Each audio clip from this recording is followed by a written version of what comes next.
falo de Deus, mas eu não sou santa. Eu falo de bondade, mas eu tô longe da perfeição. Eu falo de amor, mesmo com o coração cheio de cicatrizes. E sim, eu falo de luz porque eu já caminhei na escuridão. Eu só sou alguém vivendo pela primeira vez também. Vivendo, aprendendo, errando, acertando. E é por isso que eu evito guardar rancor das pessoas. Porque assim, todo mundo erra. Tá tudo bem. A gente perdoa e se sente livre, se sente liberto. Quando você guarda muito rancor das pessoas, você sente um peso.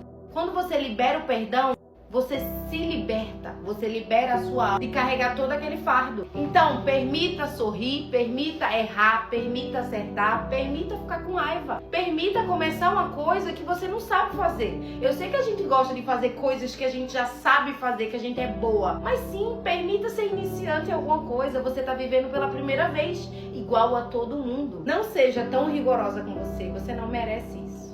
Afinal, você também tá aprendendo a viver agora.